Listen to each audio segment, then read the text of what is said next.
live and online.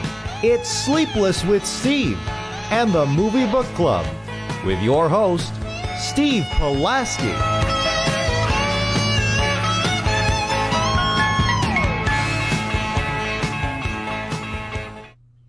Back and better than ever. Just barely made it in the Zoom meeting. Thanks, Zoom. Sleepless with Steve live on YouTube. 6:30 Central Time, our standard time. We've kind of been wonky these last few weeks between hiatus, couple-week hiatus in lieu of some things. Last week we went live at 7. This week we are live and in living color at 6:30, and that will be the time going forward. Steve Pulaski behind the microphone, joined once again by my two inimitable co-hosts. We got Joe Viso back. We got Dominic Guanz on here. Gang is all here on this Wednesday evening. Good to be with you both. Good to be with all of you, wherever you may be, however you may be watching, however you may be listening. It is good to have the gang back together. What say all of you? Feels good, man. It feels good to be back. Oh my God, my camera's all the way up here.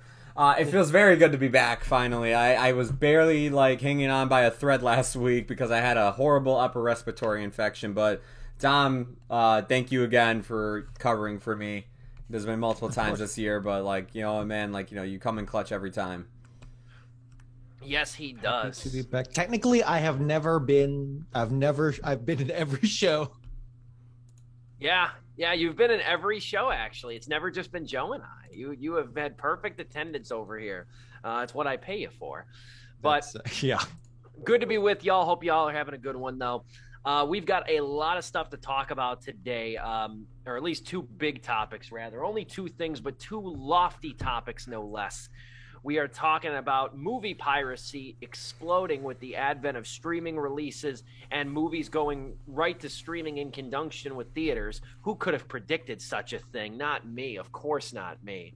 But we have that, and we're also saying his name, Candyman. We are going to be reviewing it. Candyman, the sequel, legacy sequel, whatever you want to call it. I did not know until this week this was a direct sequel. Truthfully, I didn't know it was an actual direct sequel to the original. There's 4 Candyman movies, 3 of which came out in the 90s, but this one obviously came out this past weekend. It is a direct sequel to the original and disregards the path that the sequels took.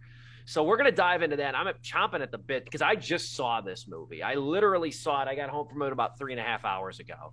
So I just saw this thing. It's fresh in my mind. I can't wait to talk about it and to talk about it with two of the smartest guys when it comes to movie topics and at least conversations about movies. So it's good to have the gang back.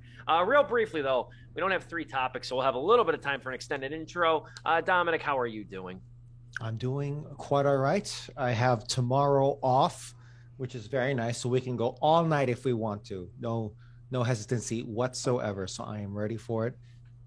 And after this Labor Day is going to be fun next week, but we'll talk about that next week. And by fun, I mean it's going to be a lot of work, but that's okay. I'll be all right. I've been doing. How about you? How about you? Sorry, I've been doing good. I just want to make it aware. We've said the man's name 3 times. I don't want to bring it to 4, so let's try to keep it there. When Steve screamed, is there hold on? Is it it was never established, at least in this movie? Is it in a row? I think it's consecutive. I think it's consecutive. Yeah, it has to be consecutive. And you have to be looking at a mirror too. I don't know if a webcam counts. They didn't really get into that. Yeah, they could have played with that. I mean, I am seeing my own reflection. I'm watching the stream while we talk. It's true. So I don't know. Yeah, I think it's 5 consecutive times in a row. I think it's 5 consecutive times in a row. You have to say it whilst looking in a mirror. Anyway, I have tomorrow off, but for different reasons. I'm getting my wisdom teeth pulled out, so I don't want to go all night. I still have plans to attend to tonight for some stuff. So I'm going to have a rough recovery next 2 days at least with getting these things pulled out of my mouth.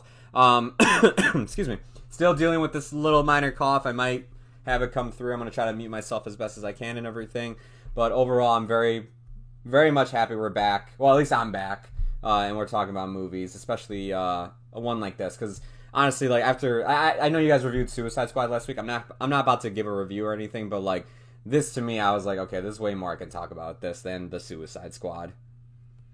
Absolutely. I didn't even write a written review of Suicide Squad, more so for time, but I thought I covered it well. King Shark all day, too, let me tell you. King Shark, what a biblical beast.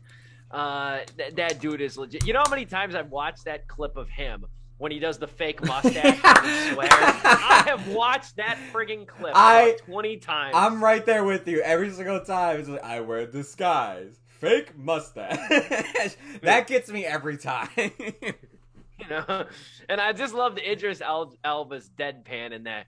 You still look like yourself. and that King Shark was great because I was telling Dom last week, the best thing about that character in the movie is that they didn't make him this cutesy-mutesy baby Yoda or even type Baby of Groot. character. Or Baby Groot. Yeah. He's got a dad bod. He's dumb. Like he's they chose Sylvester Stallone, who in the year 2021, no offense to him, but like he doesn't look too hot right now. He was a great look at. I want to watch the movie Fist, which was his first movie after Rocky. Sylvester Stallone. It's like, damn, he looks real. Because I looked at stills, like, damn, he looks real good. During his early Rocky phase, but these days not so much. Yeah, he's old and he's gone through a lot of physical stuff. But yeah, it perfectly matches King Shark. So yeah, this is no Baby Groot situation. Dude, King Shark all day. I know the movie bombed. We're not going to get a Suicide Squad sequel, but nobody says we can't get the Suicide Squad presents King Shark. Nobody says that. Hey, man, come on. Replace Amber Heard with King Shark. Boom. There we go. Aquaman 2. Dude, King Shark in everything, dude. That dude is legit, man. I was kind of upset because I liked Croc. I'm one of like the 4 people in the world that liked Croc from the original Suicide Squad. I just like these type of characters. Because I was like Weasel at first in the beginning. I'm like, am I going to have to look at this thing for 2 hours? I'm like, am I going to have to really look at this thing who's like barely even a superhero? But no, they got King Shark dope. That dude was dope, man. Yeah. But anyway, moreover, let's get into it. Movie piracy. Let's talk about something illegal to start the show today. Movie piracy is exploding. Who could have seen this coming? This was at CinemaCon last week, where the Motion Picture Association, it's a convention that revolves around, the film industry in so many words. And a lot of theater chain owners go to this thing. Absolutely, yeah. And then you have the Motion Picture Association CEO Charles Rivkin, who was there as well. Also, I don't remember when this happened, but it used to be MPAA. It used to be Motion Picture Association of America. But then I started seeing on like trailer previews that it was MPA. And I was like, I don't know when they made the executive decision to drop America from the title, but I don't care. But anyway, Motion Picture Association CEO Charles Rivkin came out and said, though, when they were just talking about different reports and how the film industry has been greatly affected by COVID-19, obviously, but they've also been affected by quote unquote improved torrent technology. ITT, if you will. A report by the Wall Street Journal kind of jumped the gun on it and said that movies like The Conjuring, The Devil Made Me Do It, Suicide Squad, and Black Widow, and the previous 2 are Warner movies. The latter one is Disney, that they became the most pirated films online shortly after their day and date release. Now, who could have expected such a thing, except for everyone, including myself? And I seldom get things right over here. Who could have expected this? The main reason for this, and I don't know if I need to go into this and explain it like it's revelatory or something, but the main reason for this is considerate. Further down in the Wrap article, which is a pretty good read, it's not as comprehensive as the Wall Street Journal, but in the Wrap article, they talk about, though, how movies like F9 and A Quiet Place Part 2 were not victim to piracy. Because here's the thing. When a movie goes to a streaming service, it's essentially a downloadable video. That's all it is. It's essentially an MP4. Now, Netflix and HBO Max and the bulk of streaming services have incredible technology that prevents you from conventionally downloading it like a YouTube video. But here's the thing. If it's a moving visual online, if it's online, period, there are ways to download it. There are ways to rip it even. And it's much easier. And notwithstanding, too, there's no more of the camcorder crap. when it's in theaters. When it's in theaters, it takes a little bit of time for a movie to get on piracy websites or torrents because of the fact that you want a clean rip, I guess you could say. You want something with better picture quality. You don't want the jackass behind you filming it while balancing a big gulp and a large popcorn on his lap whilst filming The Suicide Squad. Where if the movie is released on streaming services, it becomes that much easier to pirate. And this isn't new. Breaking news, movie piracy isn't a thing. But when they were looking towards a release group, when they were releasing a statement against a release group called NTG Release Group, they said that NTG, an illegal piracy site, since 2018, they've been ripping 4,600 releases in the last year alone. So these are movies that are released, legally and then made available illegally through multiple torrent websites and piracy websites. If you know, you know. I don't think they're worth mentioning. If you know, you know. But yeah, so this is always an ongoing problem with theaters and whatnot. I've seen some commentary being like, they just want, like, the motion picture heads, the studio heads, they just want to get you back in the theaters. So that's why they're saying this. And that's why people are downloading, because they don't feel safe to go to a movie or whatever.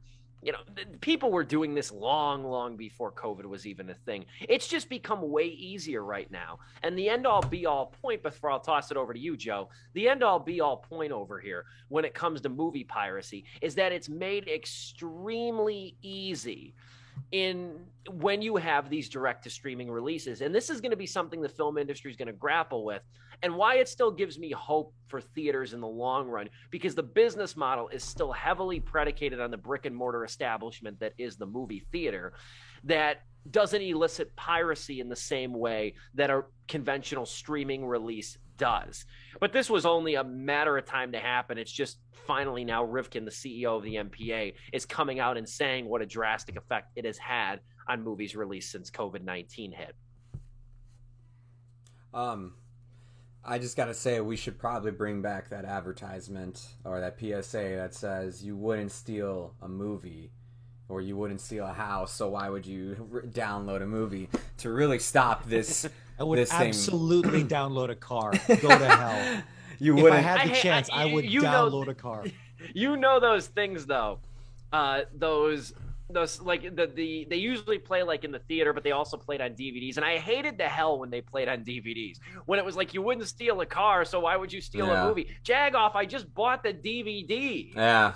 Why am I being punished? Why don't you put this on the torrent I used to get so annoyed of it that, like, I taught myself as a kid, it's like I could skip all that BS if I just go to scene selection and choose scene 1. And then, like, that way the movie just starts, and I don't have to deal with the trailers you get on the DVD, and, of course, all the piracy, FBI warnings and everything. Hitting menu in vain, just hoping it appears. Yeah. No, but I mean, like, you're right on the money. I'm not going to go on too long with this either, because it's like, yeah, this has been something that's been going on since, like, the early 2000s. I mean, I was literally referencing the PSAs that we got when, like, Blockbuster and everything existed, and people used to literally just, like, I don't know, not download, but, like, record through VHS another VHS being played and, like, kind of sell it back, or, you know, just have it now as a free movie. Like, they just rented it through Blockbuster for this, now they get to keep it. So this has always been something. It's just now it's gotten even easier through the digital age, like everything else has when it comes to pirating, video games, music, and now movies. So this doesn't surprise me at all. And, you know, if there was a year to, you know, not care about it so much, it is the year of 2020. And, you know, I guess, yeah, 2021, like, while still everything is reopening, it, you know, we're kind of going a bit backwards now. So them doing this and them coming out about this, yeah, like, it's nothing new, and I understand why they brought it up, though. I'm not discouraging it. Do I think you should pirate these movies? No, I think you should give a fair, like, you know, the fair dollar to, like, you know, the creators of the movie, the people who put their time and effort into it, but whenever you want to give it, whether it be when it comes out on DVD for $5, or if you want to go see it in theaters for $10, or if you want to pay a subscription service to see it, like, whatever it is, I just feel like that's, you know, the proper way to see something. I believe it or not, I've never pirated anything in my life. And is it because those PSAs work? Of course, to me? you're not going to admit that. Well, yeah, on air. I know, but like I actually never have. And like the one time I'll say this, the one time I attempted to do this, I got a virus on my computer, and I said, "Well, I'm never doing this shit again." Because I wanted to go see, like, I forgot what movie it was, but it was rated R, and I couldn't go see it in theaters. To me, it's get what you friggin' deserve. It might have been one of the Paranormal Activity movies, because I know it was a horror film. It was Coyote Ugly. Let's not lie. It was Showgirls. It was Showgirls. It happened earlier in 2020. I didn't want to pay the HBO subscription just yet. Yeah, and it has this taken a toll on the box office, as like some people have been saying?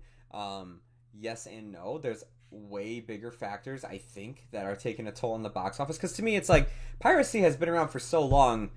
Movies like The Avengers, Star Wars, like stuff like that. Yeah, people are going to pirate it, but like so many families are going to go see that in theaters. That's why it's rated PG-13. Let me tell you something. It's way harder to find a pirated A24 movie than a Disney movie, okay? Try to find That's exactly right. Try to go find The Green Knight on pirate websites. It's impossible. You can find Black Widow like that, Suicide Squad, all that shit. But go find The Green Knight, Uncut Gems, any of that when it was like running in theaters or whatever. It's a lot harder to find because the demand is not as big compared to, those movies. So, yeah, Dom, I'll pass it over to you, man.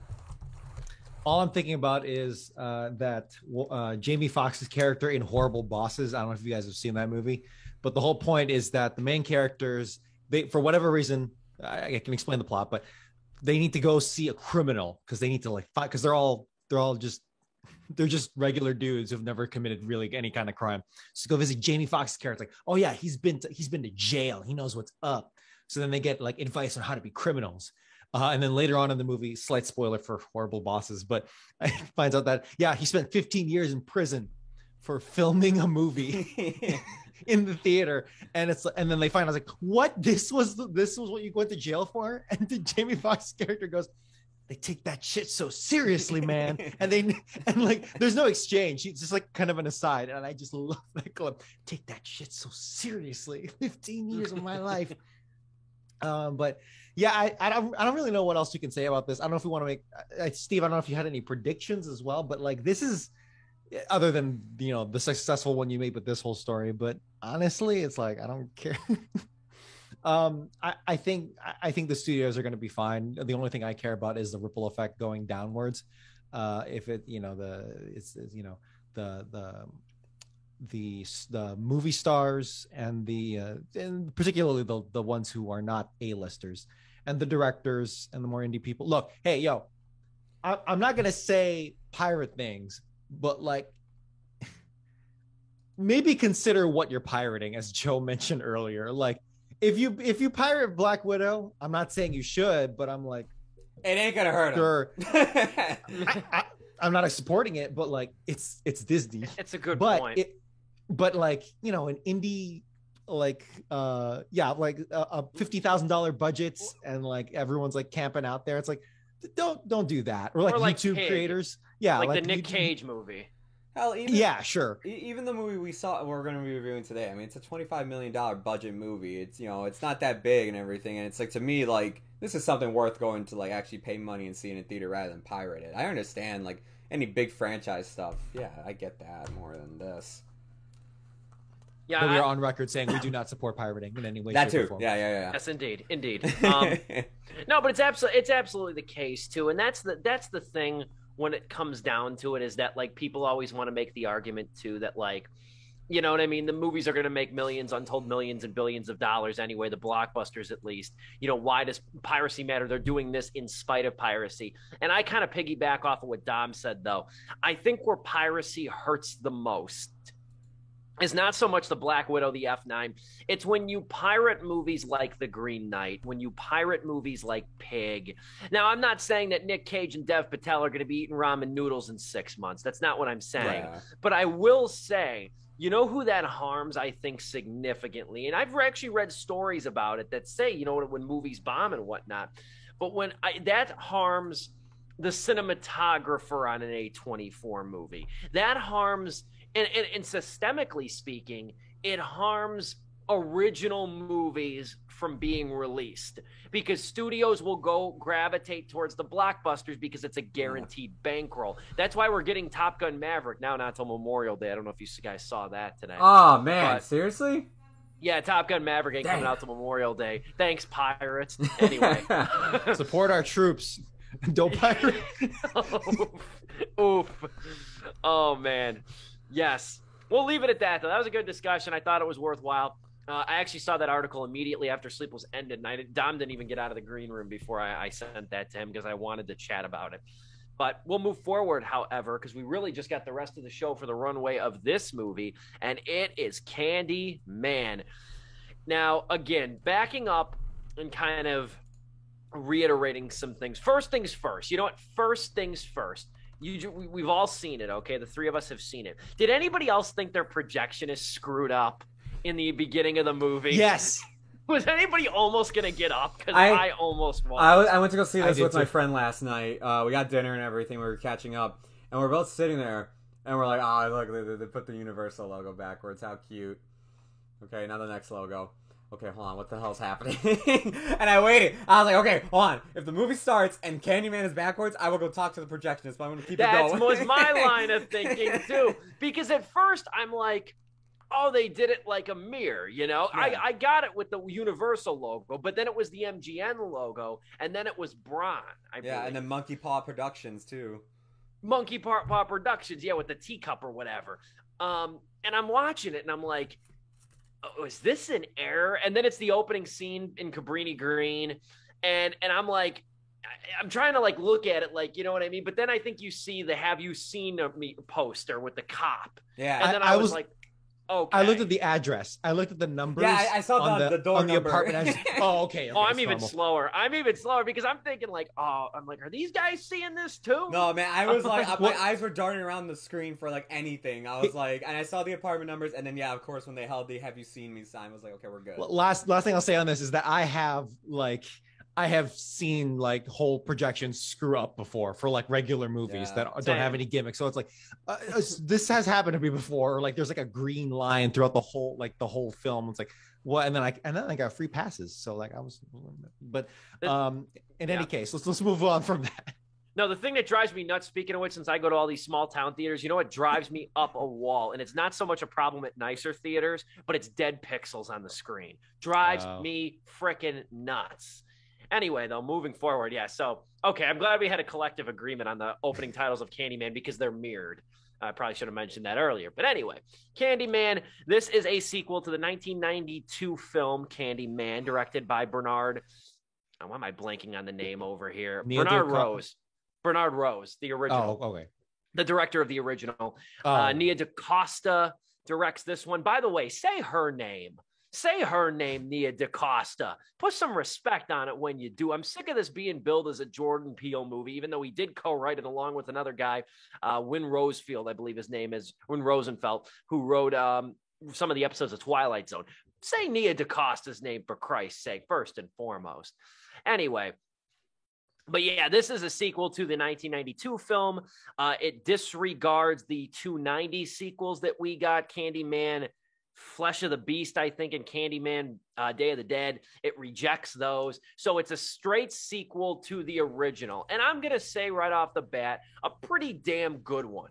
Because this movie, and it kind of bites it in the ass at some parts too, especially just the pacing of it. DaCosta, Rosenfeld, and Peele, the writers of this movie, they do a tricky dance here, and it mostly pays off. But even if it doesn't pay off extremely, I'm glad they did it. They're in that burdensome space where they're trying to acknowledge and service the original movie while trying to forge a new path. And they're very respectful to the original Candyman movie and the Candyman character. They're very respectful to that, and that is apparent in the beginning. Because they don't try to remake the original and they don't try to deviate too far off course. So this, by all intents and purposes, is a very good sequel. Not without its flaws, but a very good sequel through and through. a sequel too that does not have the benefit of a lot of big names. You have Yahya Abdul Mateen II, who is in Aquaman, who is in the Trial of the Chicago 7. You have Teyonah Parris, who was in, I believe, Mad Men. Is that the one she was in? She was in Mad Men, and then you have Coleman Domingo, who's just really good here Oh my God, as a laundromat owner. I love Coleman Domingo. Coleman this, man. Domingo's He's got the great. coolest voice ever, man. That's a guy who needs to narrate my memoir when I finally write it. He's great. He was great, and he's great here. Yeah, I was gonna say he was great in Ma Rainey's Black Bottom too. Mhm. Like I remember, like he was. Anytime he was talking, Yes. I would like just be drawn in just how cool his voice sounds, man. Yes, and he was also in If Beale Street Could Talk, another Barry Jenkins movie. Yeah. But yeah, so I mean, this movie from the jump is very deftly acted, and this movie too is so very Chicago. We all live in Illinois. This movie is so Chicago, and I just watched the original Candyman for the first time yesterday, and I thoroughly loved it. I'm pissed that I didn't see it before.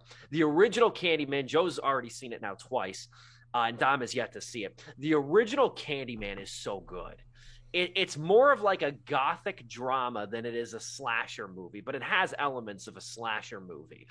And it's a really fascinating movie. And I didn't really know until recently, too, when I was researching these movies to prep to review them, that they did revolve around the Cabrini Green housing projects, which if you've lived in Chicago or Illinois, you really have no excuse not to know what those were and some of the history behind those projects that I believe were demolished. That and Henry Horner were demolished in 2011.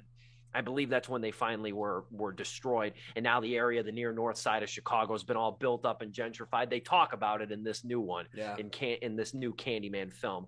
But I like a lot of this movie. There's a lot to chew on here. Joe, I'll start with you. I kind of had to step away, unfortunately, as the viewers saw. I had somebody call me downstairs. But I did hear you kind of talk about the script a little bit, or at least the writing with this movie. And I just want to get this out of the way. I do think the weakest part of this movie is some of the writing. There's a lot of stuff I feel like is kind of they bring up in the movie. They don't really wrap up. They don't really come back to it later.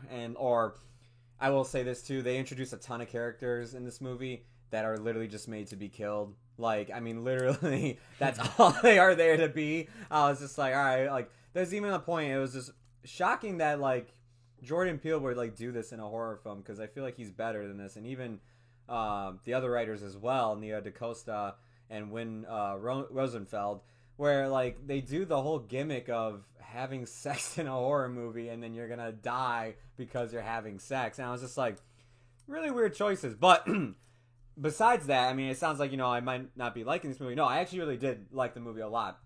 This movie to me got a lot better the longer it went on. Because when it first started, I would say like the first act of this movie, it's a very, not slow burn, but it's taking its time to really develop these characters and really actually build them up. And I was like, this is it's an interesting take, man. Like, it's much more of an artistic look than I was expecting. I don't know why, but like, for some reason, I did go into this movie expecting a slasher film, and I'm not saying I'm not upset about it. I'm actually happy it wasn't that. I don't know, because like, I guess I'm just in that mindset that whenever something is like the sequel to an original thing nowadays, or a remake, I immediately think like, oh, it's gonna be that, but it might be like more of a upbeat slasher version of that. No, this is very much, as Steve was saying, they very much respect the original Candyman in this. Like, it is a horror film, but it is like, it has a commentary about what's going on today and everything, just like the original did. And I think that it served the movie very well. The one thing that I would say that I really loved about this movie is the director. I think Nia DaCosta did a great job with this movie. I'm gonna get some some shots of this as well, but is shot composition, cinematography, lighting, all that stuff in this movie looks absolutely fantastic at times, man. The opening credits of this movie, to me, were just like something so simple as just shooting Chicago upside down, and I thought, that looks cool as hell. Like, on a rainy day or foggy day. Yeah, it's really mesmerizing. I was like, this is such like a really trippy way. Like, she did a very good job. I mean, like, she hasn't really done anything really big yet. This is probably her biggest project, and I'm glad Jordan Peele found her and let her take reins with something as big as Candyman, this like, you know, this cult phenomenon of, you know, a horror film back from the 90s. And like, I gotta say, she did such a damn good job directing here. And I very much enjoyed the little, like, cool, because, you know, one of my friends said that he found this to be kind of just, like, a little stupid and dumb that they did it like this. But when they were explaining the origin of Candyman, they did the cool, like, little vignettes with the paper mache, like, creature. The shadow puppets. Yeah, the shadow puppets with paper and everything. And it's just like, look, at the end of the day, I'd rather have that than a guy standing in front of me and just telling me the legend and not have any cool visuals with it. But, like, with that being said, and I did enjoy the acting. I think, what's his name? The main character who plays Anthony McCoy. Yahya Abdul-Mateen II. I thought he was great in this movie. Especially, like, as the movie goes along, the more he starts to lose his mind, the more I'm just like, damn, like, he is knocking this out of the park. Like, I think the three characters, Anthony McCoy, played by Yahya Abdul-Mateen, Teyonah Parris, who plays his girlfriend, Brianna, and then Coleman Domingo, who plays as this laundromat owner named William. I thought all three of them were really well, like, not well done, but they were, like, at least, like, I was into what was happening with them. When you get to, like, other characters in this film, I'm not kidding when I tell you, like, they are just there to be killed. There's a snotty, like, art critic, and it's just like, all right, like, that's gonna be somebody that's gonna be killed later on, and, like, there's literally a point where, like, they're at an art exhibit, and the camera goes on one character and is following them for about, like, a minute straight. I'm like, what the hell does this have to do with anything? It's literally just to serve a massacre later on in the movie. A massacre that I feel like doesn't really get brought up again, or really, like, the impact of that thing should be a lot bigger, in my opinion. And I was just like, you know, in the original Candyman, when people died, like, you did see the investigations going on with the murderers, and the character that was the main character, I forgot her name, Helen Lyle. Helen Lyle was brought in for questioning in that movie and everything. Like, when somebody died in that movie, like, there was a direct impact to the main character. When people die in this movie, Anthony doesn't suffer really any of that, other than, like, he sees that, like, people are dying because, you know, it has something to do with his work in some sort of way, because he's a painter and he basically painted the legacy of Candyman. Who actually gives out candy in this movie compared to the other ones. And it's just like, I was looking at that, I'm just like, damn, you guys, like, for every step you guys take forward, I know I'm talking for a long time here, I'm really sorry, but for every step you're taking forward with the Candyman mythos and, like, you know, the legend and respecting the original, there is some writing stuff here that I'm just like, you know, I expected a little bit better from Jordan Peele, who is a writer on here and everything. Especially after his last two movies with Us and Get Out, that, like, I feel like in those movies, especially Get Out, they made sure to cover all bases and make sure, like, you know, leave enough room for interpretation, and also just answer any questions at the end of the movie. With this, I mean, like, you get Candyman's origin story, I think, like, 5 times in this movie, and I was just like, Jesus Christ, I don't think they hear it this many times, guys. Like, it's horrifying. It's horrifying, but yeah, they do kind of run through it like at least 3 times. And again, it sounds like I don't like this movie. I really do. I'm not kidding. Like, I had a great time watching this. It's just, I was kind of frustrated with it. It is a good sequel. I do agree with Steve here. I think it's the only good sequel to Candyman. And, you know, for that, you know, it has my utmost respect, because I do love that original film a lot. Dom, I'll pass it off to you. No, yeah. So the only time I'll say this, which is that for this show, which is that I don't watch a lot of horror at all. I try to avoid it at all costs. I'm really just doing it for this show, and honestly, I'm really glad I did. And I've kind of broken it with, I think The Conjuring was, like, the most horror I've ever really gotten into, and it wasn't that bad. So I'm glad I'm breaking the mold. I'll do it for the show. I probably won't do it on my own. But what I really appreciate is horror with a purpose, as opposed to horror for horror's sake. And I understand there's, like, deeper meanings, but, like, you could read into, I don't know, the Halloween series and, like, feminism and all that stuff. Sure. But for me, I needed something a little bit more on the surface. And Candyman was that for me. And to the point where I was watching this film, I was like, this doesn't really feel too, I mean, it is squarely in the horror genre, no doubt. But to me, it's not horror, you know what I mean when I say that. And just looking at it, it just struck me that, like, yeah, going into the Chicago point, like, I'm really happy that Chicago is back in the film world again squarely, kind of like where it's coming back slowly from where it was the center of the movie universe in the 80s, it seemed like, where everything happened in Chicago there if it happened on film.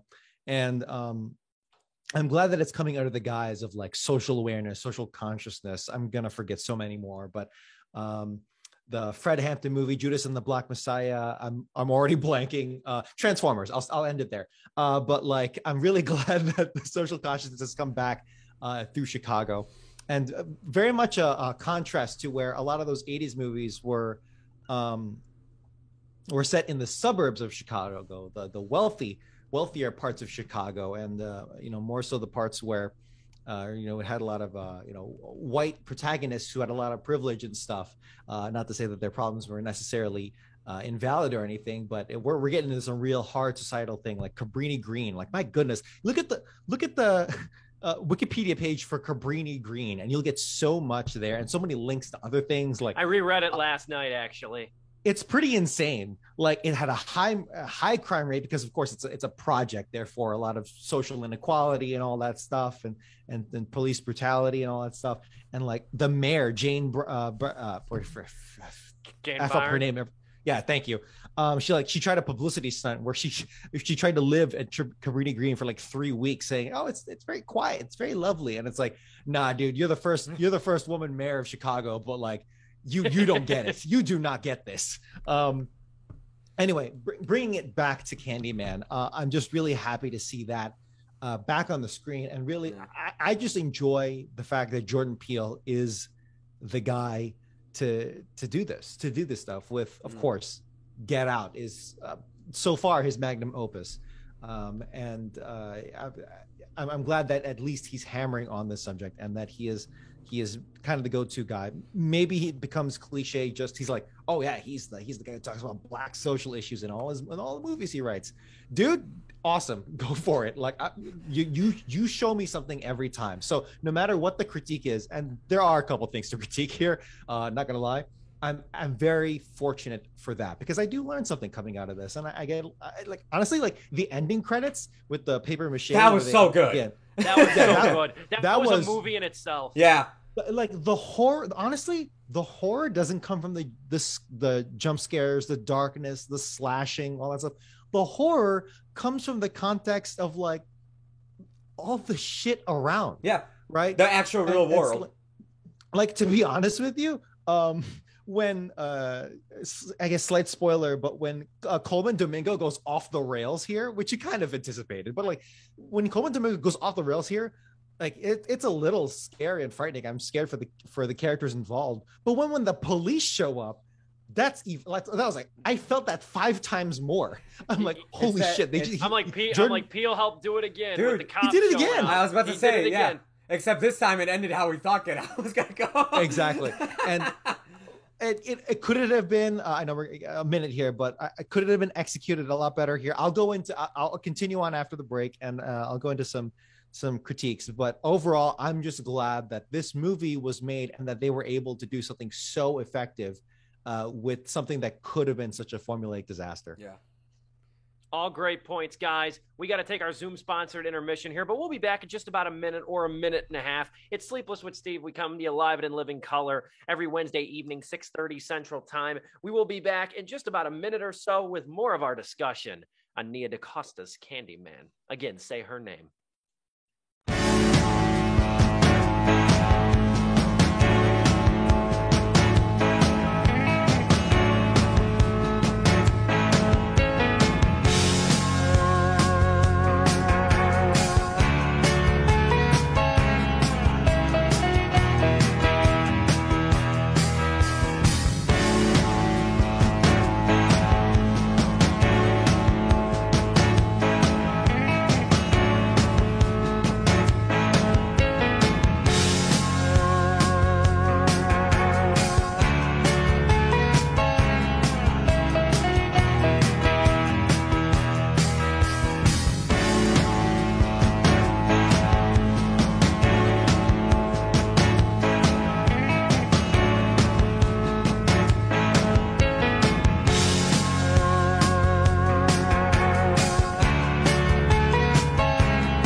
we're back after our Zoom-sponsored intermission. It is Sleepless with Steve live on YouTube. We are talking Candyman, Nia DaCosta's brand new film that is now in theaters, not streaming anywhere, but it will probably be soon. It'll probably be on Vudu to rent probably by the middle of the end of this month, I would say. Probably maybe towards Halloween or so. But anyway, though, so we all kind of give our general thoughts on this. And again, I think the consensus at the moment is kind of good, but not without its flaws. I think Joe brings up a really good point about this movie, and especially since I just saw Candyman for the first time yesterday, the original from 1992. He brings up a great point. The thing that I think lacks the most in this, I can live with. I kind of got a little annoyed in the beginning, and it gets a little bit better as the movie goes on at the cutaways from the gore and stuff like that. I kind of got a little irritated by really? that early in it, a little bit, not much, just because I like that stuff. But it went on, and I'll amend that complaint in a minute, like I did in my review, which is available at stevepulaski.com. But I think the aspect of it that it might be my biggest critique is that it's the absence of the psychological horror. And it's replaced not without something that's good, because what it's replaced with is sort of externalization, sort of external social commentary, sort of about the lasting wounds of Black America. And I said in my review of it even too, I said in the time in the last year and a half when we've seen, it's been, you can't ignore it, the plight of Black America, it's time to say his name again. And even the original movie, you know, it was kind of a darling when it first came out, and then it sort of faded because it's loftier than a lot of slashers. It's not really a slasher at the end of the day, but it sort of faded from the collective mind, but there's so much commentary to it. There's actually a great Ringer article that I'll recommend. It's called Before There Was Get Out, There Was Candyman.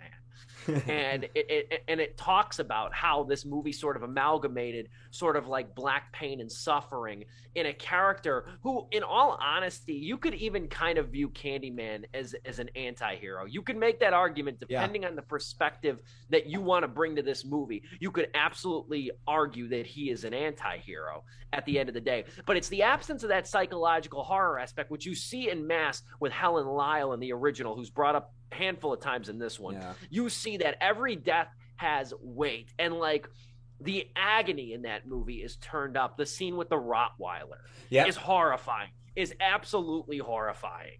Like, and I remember in the scene with the bees is horrifying too in the original movie. Like, you get a lot of weight in that movie with the deaths and with the circumstances that I think is missing here. But if nothing else, it's substituted for, I think, more realized themes. Go ahead, Dom. I thought you wanted to say something. That's well, you know, I just wanted to mention that I like Steve mentioned, I didn't see the original, but I have to ask both of you gentlemen, who are the victims of Candyman in the first movie, in the original movie? Like, not, you don't have to like say names or anything, but like what is the overall theme? Is it like kind of like Black revenge, which is kind of what this one goes into? Is it similar, or is it kind of, does Jordan Peele take it in a different direction?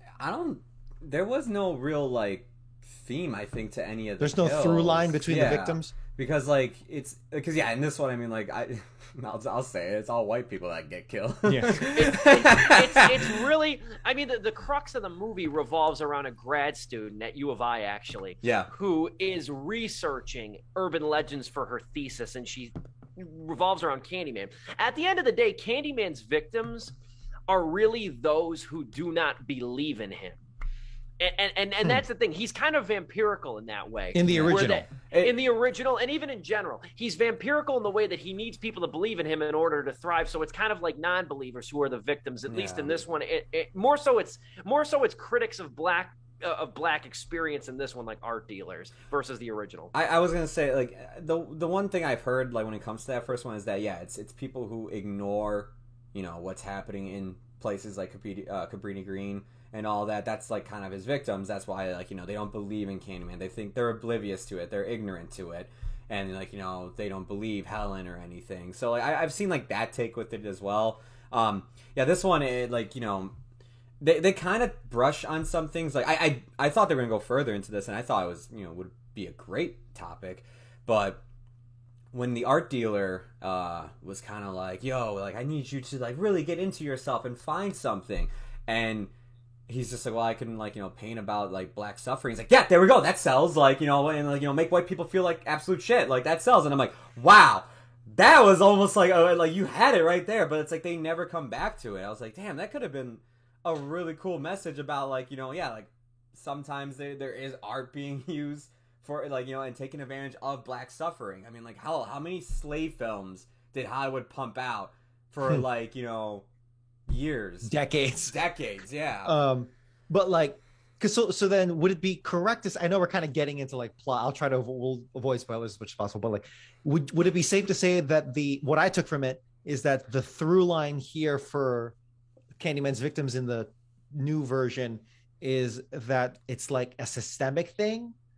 It's like people who like the white, like kind of the white supremacy, not like hardcore KKK. Yeah, white no, I supremacy, see but what like, you're saying. Yeah, like the systemic supremacy of that. So, for instance, the art dealer who just wants to exploit it for the money, the critic who is like, yeah, we've got enough of that going on. We don't really care about that anymore. And then I didn't understand the third group of victims because they picked on a little girl that was black. That's why, Don. I don't know. So I feel like there wasn't as much of a connection as I thought there would be. I don't know if Jordan Peele was just trying to like juke us left and right. It's like, oh, you know, it's like, you can do it. Like, you're making a point here. Again, it kind of goes, you know, at first, you know, when I first got done watching the movie, I said, well, you don't really have to watch the first one to like kind of get some stuff. But I think the first one does help a ton, especially when it comes to the messaging of the film, because the reason why, like, you notice like all these people, you know, that are, you know, kind of racist, like, you know, not give a damn when they say the words Candyman, it's because they don't give a damn about like black suffering and everything. But when you get reintroduced to some characters from that first movie, there's a scene where and you see in the trailer, you see that same woman. The minute Candyman is mentioned, she goes, no, like, you know, we don't talk about that, because the whole term of Candyman, like, you know, what it was used in that first movie was the suffering of all those people in Cabrini Green. It masks that for them.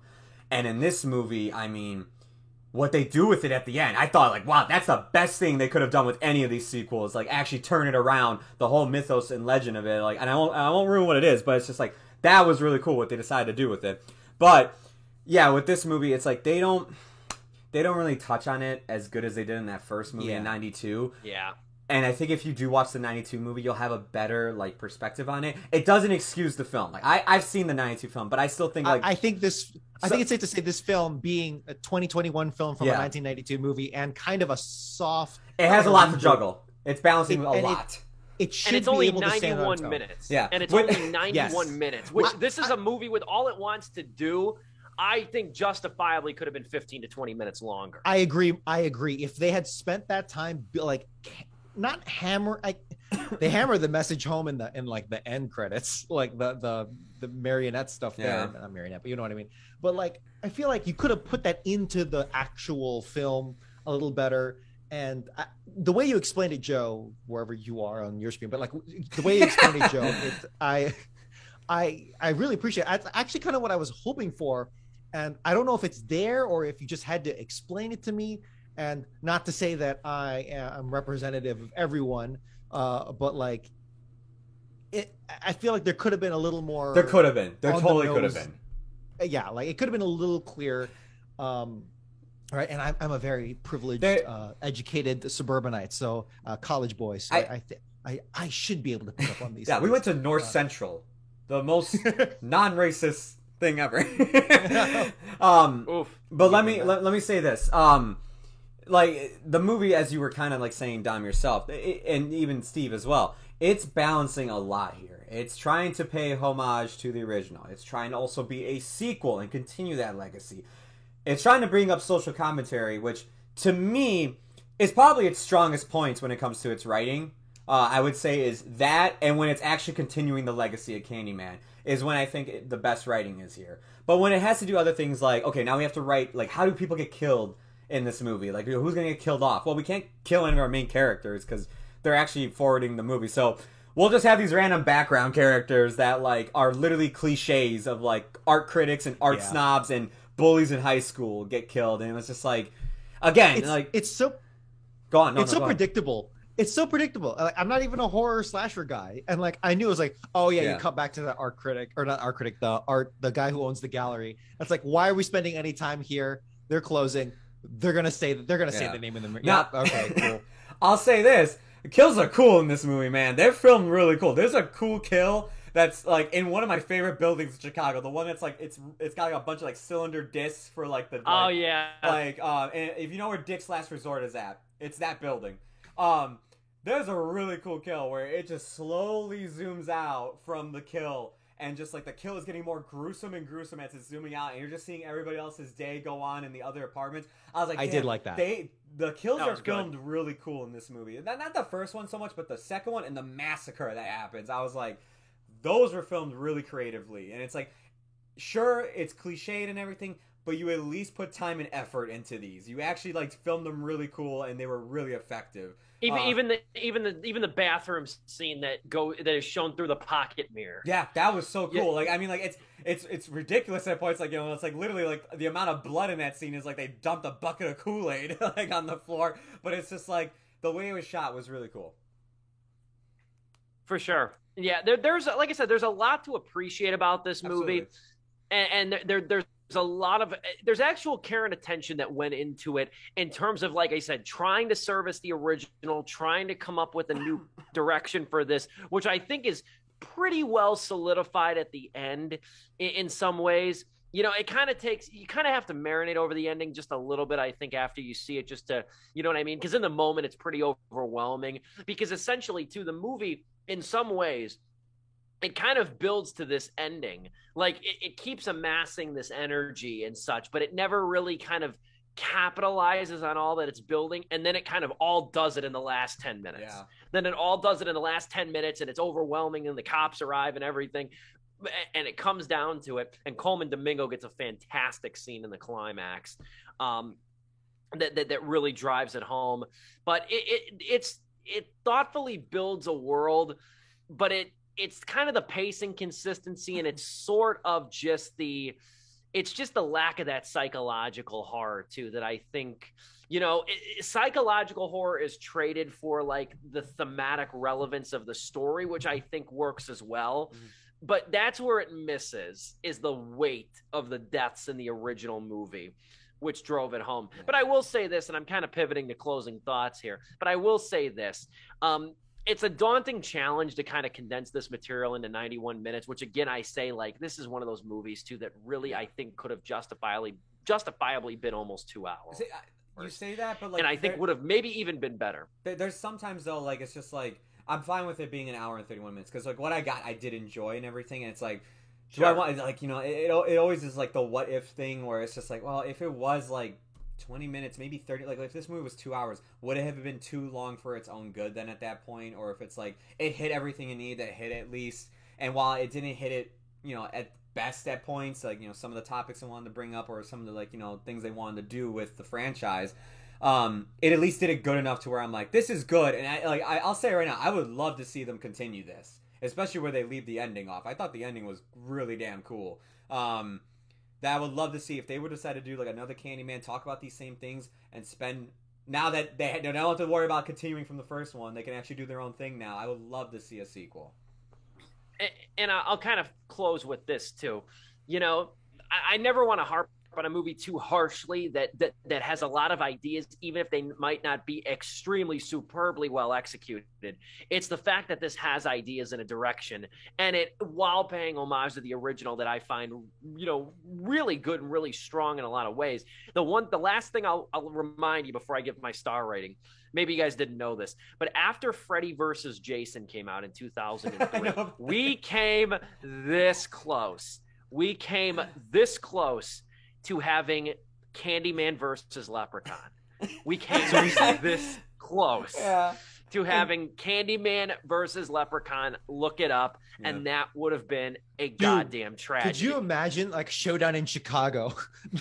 Candyman, the representation of talk black about people in Chicago, what a brain dead concept. First off, if you're gonna pull that, and I don't want to pivot too hard into this, if you're gonna do that, Chucky versus Leprechaun is sitting right there. And those are two congruent franchises that incorporate horror and humor, where you have Candyman, who is this, you know, symbolic villain as much as anything.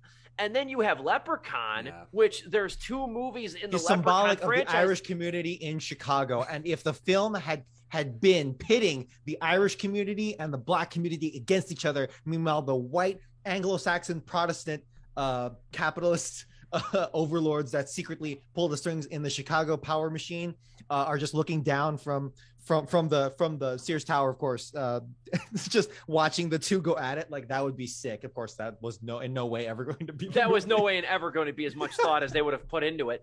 The only thing I could think of is that Leprechaun did go to the hood twice in 2 of those movies. That's the only thing that I could think of that they would have done. Leprechaun goes to Cabrini Green. I was about to say, some dumb executive was like, why don't we have the Leprechaun go to Cabrini Green and then he meets the Candyman? Like, you know, it's just like, that's totally what some universal. But we almost got Candyman versus Leprechaun at the end of the day, and that would have been a damn tragedy. I would have rather had the Ginger Dead Man versus the Leprechaun. You know who stopped that, right? Like, it was Tony Todd that literally said, this is the dumbest thing I've ever heard. He's like, I have respect for the Candyman character. He's like, I'm never letting it stoop this low. Tony Todd, he played Dom. For context, he played the original Candyman in the movies, in the first 3 movies. Tony Todd's an exceptional actor, and he's so damn good in the original. Tony Todd came up with the backstory for the character. Yeah, Bernard Rose gave him and Helen Lyle, the woman who played Helen Lyle, Virginia, what is it? I blanket on her name. Virginia Madsen. Virginia Madsen, the free reign, the creative will, the free will to come up with backstories for both Candyman and Helen, and they did. And that Tony Todd was the one who came up with the origin story of Candyman. Put some respect on that dude's name. I'm so glad he put his foot down and they actually listened to him, because he was in the Final Destination movies. He's a horror icon in so many words, with a great, great voice. But moreover, though, I give the new Candyman movie, I give it 3 out of 4 stars. I do like this one. I don't love it. I was kind of hoping to love it. I like it, but I try not to make it sound like is the enemy of love in a lot of ways. I'm really thrilled to see what Nia DaCosta does next. I know she's going to be the youngest person to direct a Marvel movie. She's doing the Marvels, I think. Yeah, Captain Marvel. She's going to be the youngest person to direct the Marvels, the Captain Marvel sequel, as Joe said. So I look forward to that. And yeah, I want to watch this again. I might even do it for Halloween. I might even watch the first one and this one again, because I've really grown in the last 48 hours to love this, at least these 2 movies, and what they represent and the depth that they show can be behind a horror movie if given the care and attention.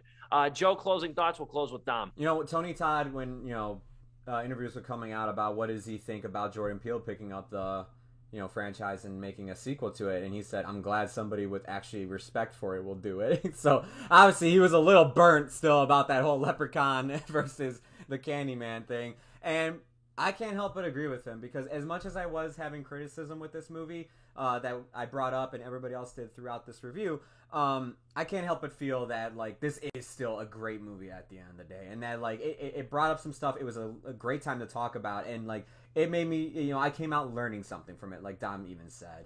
And, like, visually, it is so damn good. Like, horror movies to me are all about, like, you know, if you could sell visual-wise, like, the creepiness and, like, really actually make me, like, kind of, like, grip my seat, make my skin kind of crawl, like, and there are a lot of shots in this movie that do that, and that's why I think Nia DaCosta is a great, like, you know, right out the gate. Like, she's got a good career, I think, ahead of her. I hope her and Jordan Peele work again. I hope she stays close with Monkey Paw Productions, because I would love to see her do more horror films, especially, like, this in the style of Jordan Peele, with, like, commentary on today's world, or, like, that Twilight Zone type horror.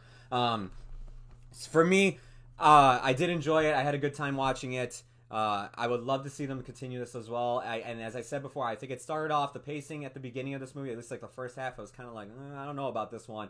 The longer it went on, though, and like when Candyman actually starts showing up, because it takes a while for that to happen. It takes a damn good time for that to actually get started. I was like, the longer it went on, I'm like, all right, it's getting better and better as it's going along. For me, it is also 3 out of 4 stars.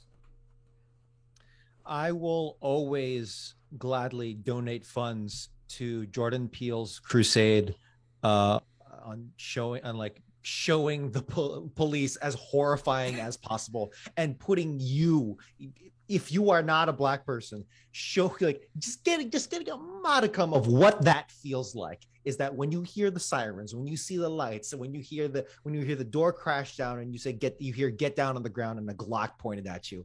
It's like, or when a Glock enters the situation, it's like, yeah, that was the most horrifying part for me. I'm just to be able to be put in that situation, just for a brief moment in the safety of a movie theater is something else.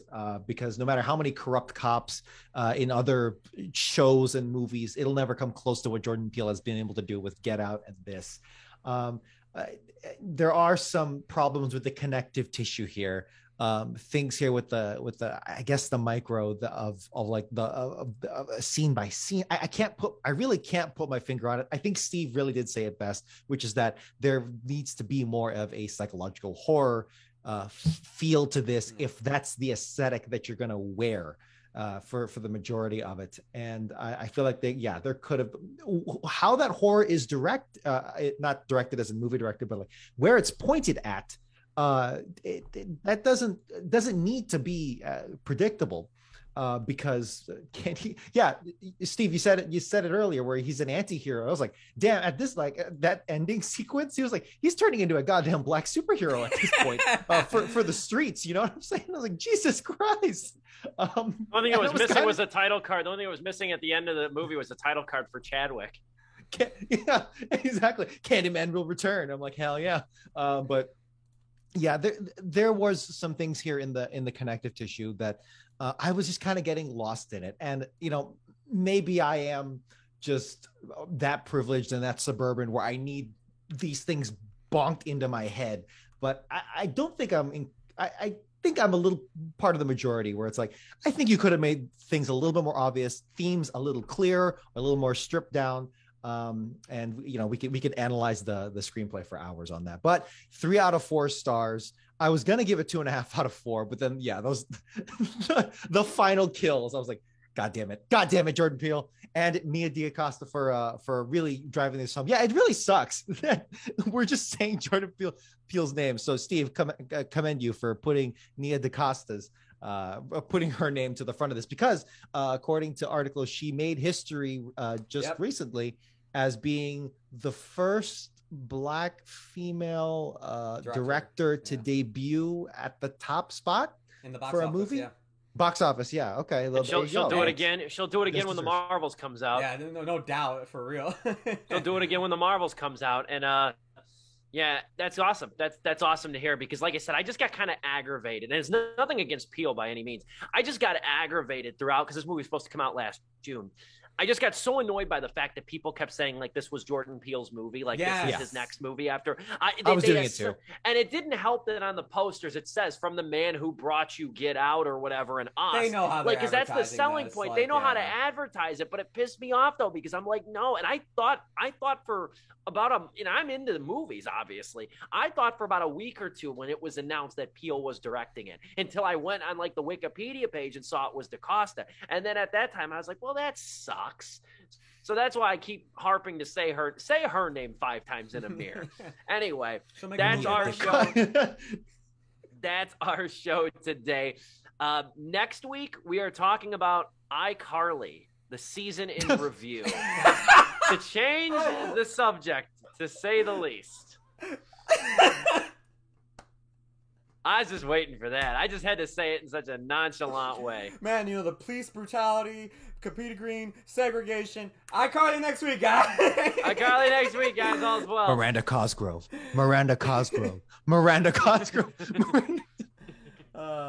Oh, man, I was gonna say, if that trick works, I might have to go do something. Anyway, that's our show today, though. Yeah, we're reviewing iCarly, the whole season on Paramount Plus, the new rebooted series, next week to completely change pace. We are very cultured in this show, tell you the truth. Highlights are posted on YouTube, on my YouTube channel you're watching now. Highlights are posted week after week. Highlights will be made available on YouTube, stevepulaski.com as well. You can take a look at all the content over there. Lots of sleepless content, lots of film reviews. My written review of Candyman just went live about an hour or two before the show, so you can check that out over there as well. And Joe, great to have you back. Great to have the gang back together on the first day of September. For Joe Viso, Dominic Guanzon, we'll see you next Wednesday. This has been Sleepless with Steve.